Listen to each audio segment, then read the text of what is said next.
کل رات ایک بہت ہی دردناک واقعہ پیش آیا جس کے نتیجے میں 2 مسلمان نوجوان شہید کر دیے گئے اور ایک نہایت تشویشناک حالت میں ہاسپٹل میں زندگی کی آخری سانسیں گن رہا ہے۔ انا للہ و انا الیہ راجعون۔ سیو غزہ کمپین کے زیر اہتمام ایک پرامن احتجاج جاری ہے اور اس کا مقصد یہ ہے کہ اہل فلسطین، غزہ اور رفح کے اندر جو ظلم و ستم کا بازار گرم کیا ہوا ہے اور وہ سسک کر بلک کر امت مسلمہ کو پکار رہے ہیں اور ہم ہیں کہ بے حسی کی تصویر بنے ہوئے ہیں۔ اسی کے پیش نظر سیو غزہ کمپین کا پرامن احتجاج پورے پاکستان میں جاری ہے، لیکن پچھلے کچھ دنوں سے ڈی چوک میں دھرنا دیا ہوا تھا کہ جس کو ختم کرنے کے لیے پولیس مختلف ہیلے بہانوں سے کام لے رہی تھی۔ کبھی مار کٹائی کرتی تھی، کبھی بچوں اور عورتوں کے اوپر ڈنڈے برساتی تھی، لیکن وہ دھرنا پھر بھی جاری و ساری تھا۔ اس وقت صرف پاکستان نہیں بلکہ پوری دنیا سراپا احتجاج ہے کہ فلسطین میں ہونے والی ظلم و بربریت کو بند کیا جائے، لیکن افسوس کی بات یہ ہے کہ غیر مسلم ریاستیں تو ان کو احتجاج کا پورا حق دیتی ہیں، لیکن ہمیں تو اتنا بھی حق نہیں ہے کہ ہم اپنے فلسطینی بہن بھائیوں کے لیے نعرے بلند کر سکیں۔ یہ کوئی آج کی بات نہیں ہے۔ کبھی پریس کلب کے سامنے احتجاج کرنے سے روک دیا جاتا، کبھی ڈی چوک میں مختلف وہ ہیلے بہانوں کے ساتھ وہ ظلم و ستم کیا جاتا، کبھی ڈنڈے برسائے جاتے، کبھی عورتوں کے اوپر ہاتھ اٹھایا جاتا، کبھی ننگی اور گندی گالیاں نکالی جاتی، لیکن کل تو انتہا ہی ہو گئی کہ ایک رات کی تنہائی میں کار سوار آتا ہے اور وہ دھرنے کے اوپر گاڑی چڑھا کے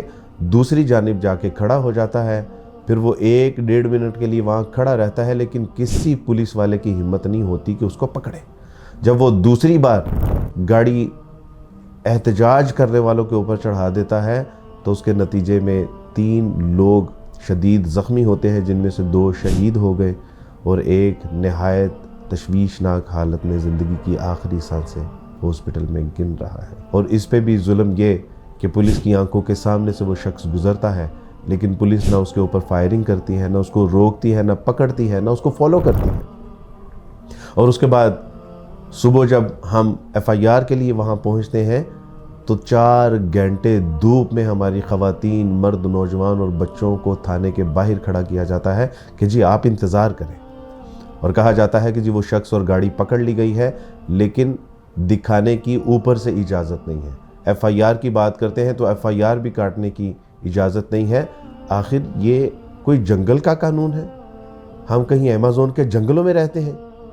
کہ یہ وہی چوک نہیں ہے کہ جہاں پر PTI والوں نے دھرنا دیا تھا، مولانا فضل الرحمان، نون لیگ اور پیپل پارٹی نے دھرنا دیا تھا؟ اگر وہ پاکستانی اپنے حق کے لیے احتجاج کر سکتے تو ہم پاکستانی نہیں ہیں؟ کیا ہم کہیں دور باہر سے آئے ہیں؟ کہ ابھی تک وہاں 2 لاشیں گرا دی گئیں، 2 نوجوانوں کو شہید کر دیا گیا، لیکن ابھی تک FIR کاٹی نہیں جا رہی، اس لیے کہ اوپر سے حکم نہیں ہے۔ آخر کس بات کا ڈر ہے؟ کیا اس لیے اپنے مظلوم مسلمان بہن بھائیوں کی مدد کرنے کے لیے تیار نہیں ہے کہ ہمارا آقا و مولا ناراض ہو جائے گا، امریکہ ناراض ہو جائے گا، جہاں سے ہمیں وظیفے اور جہاں سے امدادیں آتی ہیں وہ ناراض ہو جائیں گے، ریٹائرمنٹ کے بعد جہاں ہم نے زندگیاں بسر کرنی ہے، بڑے بڑے فارم ہاؤسز بنانے ہیں، وہ ناراض ہو جائیں گے، اسرائیل ناراض ہو جائے گا۔ ایک بات یاد رکھیے، اللہ کے حضور ایک دن ہم نے پیش ہونا ہے، اور اگر اللہ ہم سے ناراض ہو گئے تو اس کے بعد ہمارا کوئی پرسان حال نہیں ہوگا۔ اور آپ نے سنا ہوگا کہ کوئی بھی انقلاب خون مانگتا ہے،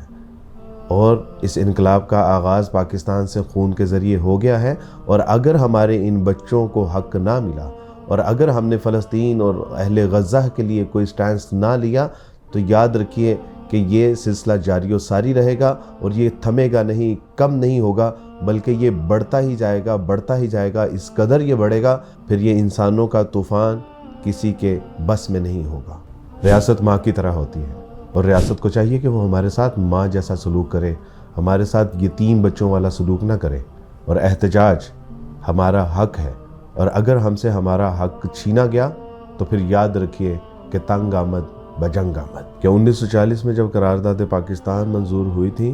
تو اس دوران قرارداد فلسطین بھی منظور ہوئی تھی کہ جب کبھی فلسطین کو مسلمانوں کی ضرورت پڑے گی ہم پیش ہوں گے، ان کی تنگی تکلیف پریشانی مجبوری میں ان کا سہارا بنیں گے اور کبھی بھی ان کو تنہا نہیں چھوڑیں گے، اور کبھی بھی اسرائیل کا ظالمانہ قبضہ ہم قبول نہیں کریں گے۔ اہل فلسطین سے اظہار یکجہتی کا جذبہ تب تک موجود رہے گا جب تک پاکستان کی بقا اور پاکستان سے وفا کا جذبہ میرے خون میں موجود ہے۔ میں صدر پاکستان سے، وزیر اعظم صاحب سے، عدلیہ کے سربراہان اور فوج کے سربراہان سے گزارش کرتا ہوں کہ اللہ کا واسطہ ہے ہمیں جینے دیجیے، ہمیں جینے کا حق دیجیے۔ اگر آپ ہماری ضرورت ہے تو ہم بھی آپ کی ضرورت ہے۔ اگر ہم ہی نہیں ہوں گے تو آپ حکومت کس پہ کریں گے؟ ہم اس پورے واقعے کی پرزور مذمت کرتے ہیں اور ریاست پاکستان سے بھی مطالبہ کرتے ہیں کہ جو بھی اس میں شرپسند عناصر ہیں ان کو کیفر کردار تک پہنچایا جائے تاکہ آئین اور قانون کی بالادستی ہو سکے۔